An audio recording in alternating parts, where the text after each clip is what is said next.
Assalamualaikum. Kan 2.100.000 satu. Barakallah. Luar biasa.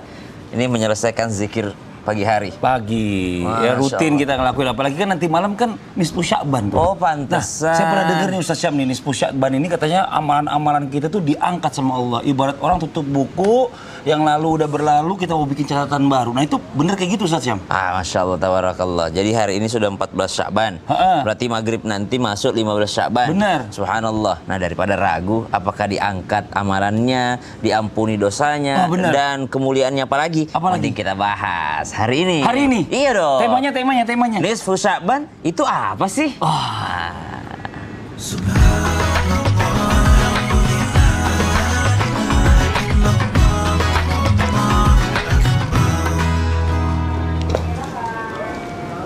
A'udzubillahi minasyaitonirrajim. Bismillahirrahmanirrahim. Assalamualaikum warahmatullahi wabarakatuh.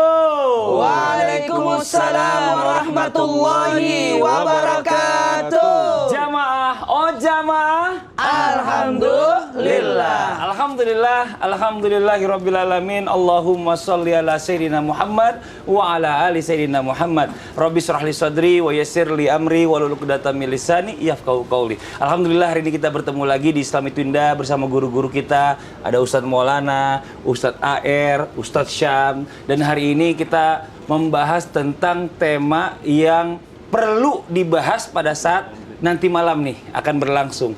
Insya Allah nanti malam itu kita masuk ke malam 15 Sya'ban. Berarti di mana di malam ini ada orang banyak yang melaksanakan berbondong-bondong yang namanya nisfu Sya'ban. Tapi ada orang yang nggak tahu, aduh nisfu Sya'ban itu apa sih? Terus ngapain kita nisfu Sya'ban tuh? Gitu. Nisfu itu pertengahan. Sya'ban itu pertengahan Sya'ban. Bulan Sya'ban. Nah, ada apa di malam itu? Nah, hari ini kita bahas temanya luar biasa. Temanya adalah nisfu Sya'ban itu apa sih? Asik ya temanya. Nah, ini Masya Allah luar biasa buat jamaah Islami Tindah yang dirahmati Allah ya. Bulan Sya'ban ini bulan dimana kita mempersiapkan diri kita untuk menyambut datangnya bulan Ramadan. Berarti 15 hari kemudian insya Allah kita masuk di bulan Ramadan. Salah satu caranya dengan berdoa dan memohon ampun kepada Allah Subhanahu wa taala. Tapi banyak orang yang nggak tahu sebenarnya kapan sih waktunya malam nisfu Sya'ban itu, dan biasanya berapa hari sebelum Ramadan. Katanya ada tata caranya nih, baik itu berdoa ya, atau mungkin ada orang yang mungkin baca Yasin dan lain-lain, dan di mana malam ini doa kita tuh makbul banget. Bukan begitu Ustaz Syam? Betul sekali. Oke, bukan itu jawabannya. Bukan begitu, bukan betul berarti ya. Ya, mohon izin penjelasan Ustaz Syam, fadhal. Tapi guru Ustaz Ahmad Ridwan, Ustaz Maulana, Mas Fadli serta guru-guru kami yang dimuliakan Allah Subhanahu wa taala. Bismillahirrahmanirrahim. Alhamdulillahirabbil alamin. Wassalatu wassalamu ala asyrafil anbiya'i wal mursalin sayyidina Muhammadin wa ala alihi wa sahbihi ajma'in. Asbahna wa asbahal mulku lillahi rabbil alamin. Subhanak la ilma lana illa ma 'allamtana innaka antal alimul hakim. Rabbi shrah li sadri wa yassir li amri wahlul 'uqdatam min lisani yafqahu qawli waj'al li wazira min ahli. Amin amin amin ya rabbal alamin. Alhamdulillah, tepat hari ini sudah tanggal 14 di bulan Sya'ban. Berarti nanti malam waktu maghrib ya, waktu tenggelamnya matahari sudah berganti hari menjadi 15 Sya'ban. Makanya di dalam kalender Hijriyah adalah pergantian harinya bukan di jam 12 malam, tapi pergantian harinya adalah pada saat waktu maghrib atau terbenamnya matahari. Maka itulah disebut dengan nisfu Sya'ban. Nisfu artinya setengah, Sya'ban artinya bulan Sya'ban. Berarti setengah dari bulan Sya'ban. Kalau pertanyaannya itu kapan sih sebenarnya? Berarti kapannya adalah pada saat setengah dari bulan Sya'ban sudah dilewati. Berarti masuk di angka 15 Sya'ban. Kalau dikatakan berapa hari sih sebelum Ramadan? Ada yang 15 hari sebelum Ramadan, ada yang 14 hari sebelum Ramadan. Kenapa? Karena bulan Hijriyah itu biasanya 29 hari jumlahnya dalam satu bulan atau sampai 30 hari. Tidak ada di dalam bulan Hijriyah itu sampai 31. Hanya berkisar dari 29 hari ataupun 30 hari. Maka subhanallah tersisa 14 hari lagi menuju Ramadan ataupun 15 hari lagi menuju Ramadan. Lalu pertanyaannya, biasanya adakah tata cara berdoa di saat bulan Sya'ban? Di saat bulan Sya'ban ini, maka ternyata ulama kita, para tabi'ut tabi'in yang diawali oleh tabi'ut tabi'in dari negeri Syam, biasanya mengamalkan daripada amalan-amalan seperti sholat hajat, seperti sholat sunnahnya diperbanyak lagi di malam nisfu Sya'ban. Kemudian sholat witirnya diperbanyak juga sampai mentok di 11 rakaat, karena semaksimal-maksimalnya witir adalah sampai 11 rakaat. Lalu membaca doa apa? Yang paling banyak untuk dibaca di malam nisfu Sya'ban menurut Sayyid Muhammad Alwi Al-Maliki adalah dengan beristighfar. Karena tidaklah satu dosa pun yang tidak diampuni oleh Allah Subhanahu wa taala di malam nisfu Sya'ban kecuali adalah dosa besar yang belum kita taubat nasuhakan. Maka subhanallah, dosa-dosa kita diampuni oleh Allah Subhanahu wa taala di malam nisfu Sya'ban. Maka dari itu kata Sayyid Muhammad Alwi Al-Maliki, memperbanyak istighfar inilah yang kita lakukan ataupun doakan di malam nisfu Sya'ban. Kenapa istighfar? Karena ternyata dengan istighfar bukan hanya dosa diampuni. Ba'da naqul a'udzubillahi minasyaitonir rajim. Faqultu astaghfiru rabbakum innahu kana ghaffara yursilis samaa'a 'alaikum midrara wa yumdidukum bi amwalin wa banina wa yaj'al lakum jannatin wa yaj'al lakum anhara. Jadi di antara tata caranya membaca surah Yasin, memperbanyak salat sunnah, dan juga memperbanyak istighfar. Terima kasih banyak Ustaz Syam. Nah, ini buat jamaah Islam itu yang ada di rumah nih kan. Tadi kan Ustaz Syam bilang di malam nisfu Sya'ban ini doa-doa kita dikabulkan gitu. Nah, saya pernah dengar nih Ustaz Maulana nih, Bang Ijin. Katanya kalau misalnya doa dikabul lebih cepat lagi terkabul itu kalau kita itu doanya bareng-bareng. Itu karena makin banyak yang berdoa bareng itu makin cepat dikabulinnya di malam nisfu Sya'ban. Ketika kita berdoa bareng-bareng, maka ada semangat di dalamnya. Oh. Ada semangat di dalamnya. Dan yang paling jelas, kita tidak tahu siapa di antara sekian banyak orang yang hadir itu yang diijabah doanya. Oh iya, benar juga. Bahkan salat minta hujan, jangankan manusia, hewan pun dibawa.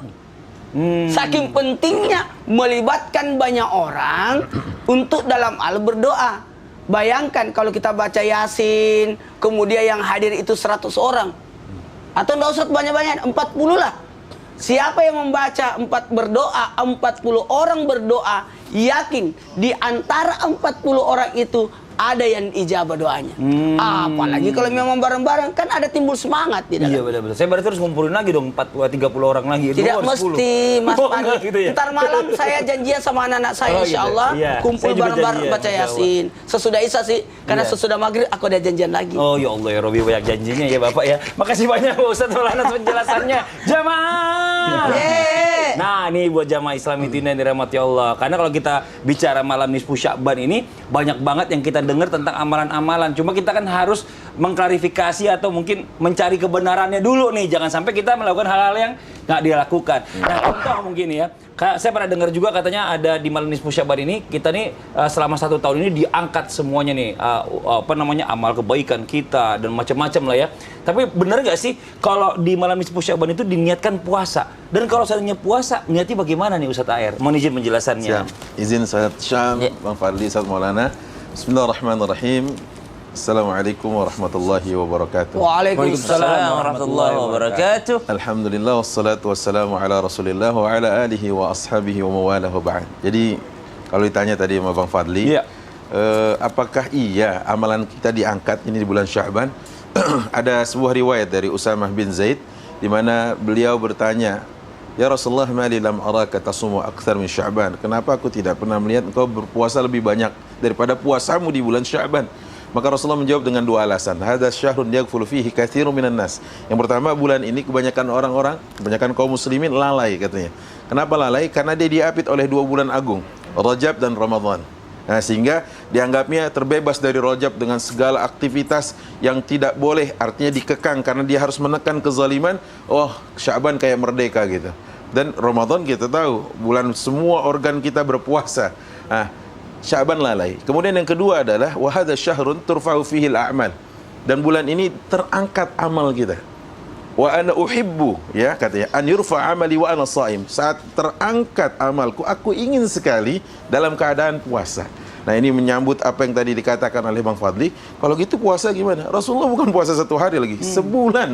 Rasulullah puasa sebulan menurut Usamah bin Zaid ini. Menurut riwayat dulu Aisyah dalam Sahih Muslim juga demikian.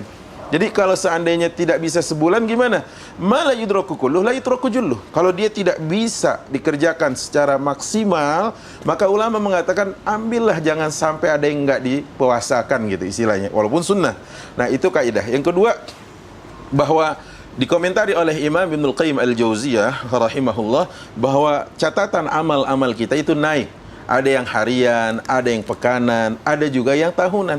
Ya kalau bicara tentang yang pertama yaitu yang harian, naik dia sebelum berganti waktu. Dari waktu malam menuju waktu siang, di situ catatan amal naik. Sehingga Allah bertanya kepada malaikat, "Kaifa taraktum ibadi? Bagaimana kau tinggalkan hamba-hambaku?" "Taraknahum wa hum yusallun." Kami tinggalkan mereka dalam keadaan salat ya Allah. Nah, itu contoh laporan malaikat tatkala ditanya oleh Allah Jalla Jalaluh. Yang kedua adalah sore hari, gitu kan, diangkatnya dan begitu mau berganti dengan malam. Nah, adapun pekanan naik di setiap hari Senin dan Kamis. Makanya kenapa Rasulullah berpuasa di Senin ya, kemudian di Kamis hari, itu yang pertama adalah hari di mana beliau dilahirkan. Kemudian juga diangkat amal catatan kita setiap pekan. Dan setiap tahunnya, nah nih di bulan ini nih, rugi banget kalau ternyata di bulan yang mulia ini, di saat diangkat semua catatan amal kita, ternyata maaf, hasilnya, persembahannya, dedikasinya nggak bagus gitu. Makanya kenapa tadi sampai sebutkan Ustaz Syam, perbanyak istighfar, perbanyak doa, perbanyak melakukan amal-amal salih di bulan ini, khususnya di malam Sya'ban ini. Wallahu ta'ala alam. Adapun niat puasanya, niat di dalam hati, boleh dilafadzkan, saya niat puasa sunnah di bulan Sya'ban karena Allah subhanahu wa ta'ala. Masya Allah. Terima kasih banyak Ustaz Taher atas penjelasan. Nah, begitu alasannya ya, jelasnya. Coba tadi saya lihat di kamera, gambar gambar Ustaz Maulana, kayaknya Ustaz Maulana hari ini lebih ganteng ya. Kenapa kok bisa? Coba lihat itu. Tuh itu, ya kan? Gantengan kenapa ya? Gantengan ya. Apa mungkin ada aura-aura, ada sesuatu apa kita nggak tahu juga nih. Apa sih? Iya, bikin kita grogi aja. Mau nanya. Kenapa? Ini ada ibu-ibu nanya sama saya. Mas Fadli, saya kan mau puasa Sya'ban nih. Ya. Cuma saya masih punya utang Ramadan. Ya. Terus gimana saya selesai dulu Ramadannya? Apa saya puasa Sya'ban atau bagaimana baiknya? Sebenarnya kalau berbicara antara dua, ada yang wajib, ada yang sunnah, maka dahulukan yang wajib. Ya. Maka harusnya dia berniat membayar utang puasa dulu. Jadi, tapi ada nggak solusinya? Ada solusinya sebenarnya. Kalau memang berada dia berpuasa di bulan Sya'ban, maka dia berkata begini, saya berniat bayar utang puasa Ramadanku. Kan utang Ramadan kan betul. di bulan Sya'ban. Di bulan Sya'ban. Sekali dayung 2-3 pulau terlampau. Jadi niatnya itu Pinter ini. yang wajib dulu yang disebutkan. Iya. Kalaupun mengikut karena kemuliaannya bulan Sya'ban, dia pun dapat. Sayyidina Aisyah Ummul Mukminin itu membayar utang puasa beliau di bulan Sya'ban. Karena kenapa? Karena Rasulullah SAW lebih banyak puasa di bulan Sya'ban. Jadi kalau Nabi berpuasa, mumpun Nabi berpuasa, saya juga ikut berpuasa. Mumpung apa mumpung? Ya itulah. Ragu. Jadi ada baiknya kalau memang mau mengikutkan Sya'ban, saya berniat membayar utang Ramadanku di bulan Sya'ban pada hari Senin, di hari Ayyamul Bid, di hari nisfu Sya'ban. Waduh, itu bukan cuma 2 pulau, 3 pulau, 8 pulau bisa dibilang. Makasih banyak Ustaz Maulana. Satu benua. Nah, sekarang kita lanjut lagi jamaah. Tadi Ustaz Syam bilang nih, katanya kalau di dalam nisfu Sya'ban itu perbanyak sholat. Tadi sempat dibilang ada sholat hajat lah segala macam dan lain-lain. Coba memang kalau mau ditanya yang lebih khususnya spesifikasinya, ada memang nggak sih sholat khusus buat nisfu Sya'ban atau memang hanya kayak abis maghrib ya udah sholat ba'diyah aja gitu 2 rakaat baru nisfu atau bagaimana Ustaz Syam? Ini penjelasannya. Baik, bismillahirrahmanirrahim. Tabi Ustaz Maulana Mas Fadli serta guru-guru kami yang dimuliakan Allah Subhanahu wa taala. Malam nisfu Sya'ban diisi dengan sholat sunnah. Sholat sunnah apa saja yang ada di malam nisfu Sya'ban? Maka sama seperti malam-malam yang lainnya, di malam-malam yang luar biasa diisi dengan yang pertama, sholat sunnah ba'diyah setelah maghrib, ya, sholat sunnah ba'diyah maghrib, jangan jangan pernah terlewatkan. Minimal baca Qul ya ayyuhal kafirun, dan rakaat kedua baca surah Al-Ikhlas. Kemudian ada sholat sunnah qobliyah isya, sholat sunnah ba'diyah isya. Kemudian ada sholat tahajud, isinya ada sholat sunnah wudhu, ada sholat taubat, ada sholat hajat, kemudian ada sholat tahajud. Ini yang kemudian ada sholat witir ya. Jadi ini adalah rangkaian sholat-sholat yang biasa kita lakukan meskipun bukan di malam nisfu Sya'ban. Lalu Imam Al-Ghazali menjelaskan ternyata di dalam malam nisfu Sya'ban ada sholat khusus yang beliau namakan dengan sholat nisfu Sya'ban. Karena amalan diangkat di malam nisfu Sya'ban dan catatan amal bisa jadi direvisi karena kita nggak pernah tahu catatan amal kita, catatan takdir kita bisa jadi direvisi. Bahwasanya Allah Maha Tahu, malaikat yang tidak tahu, manusia juga tidak tahu, bisa saja Allah menggantinya kapan saja Allah inginkan. Maka di malam nisfu Sya'ban ada yang beliau sebut dengan sholat nisfu Sya'ban.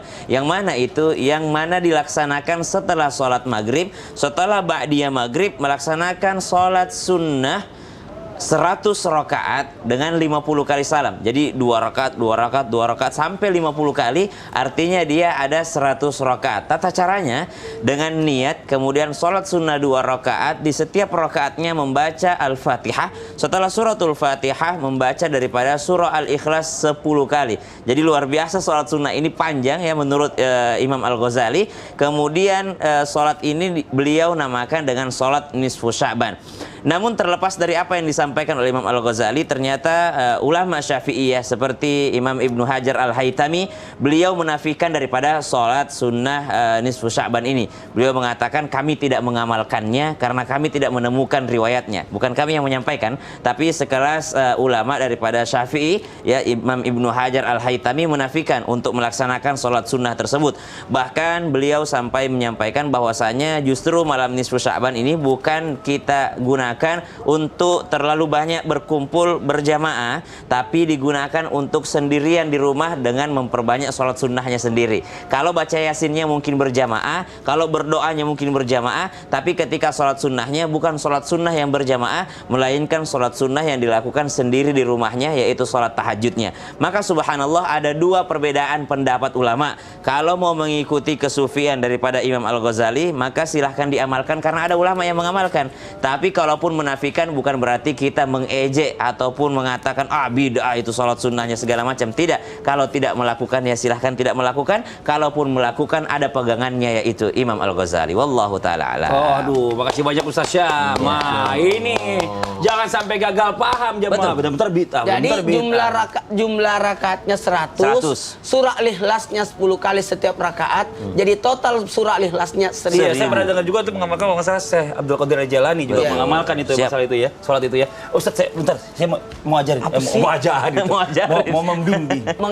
Mengajak. Talqin. Coba ikutin saya. Asyhadu alla ilaha illallah wa asyhadu anna Muhammadar Rasul. Ngapain sih? Hah? Kenapa? Katanya kalau di bulan Sya'ban ini ya, kita tuh bisa ada amalan yang dilakukan setiap saat, yaitu dengan bersyahadat. Benar begitu? Sebenarnya ntar kita bahas. Setelah yang satu ini. Oh ya, udah. Kalau gitu kita mau latihan lagi. Yang main di rumah jangan kemana-mana ya, tetap di Jamaah. Jamaah. Alhamdulillah. Asyhadu alla.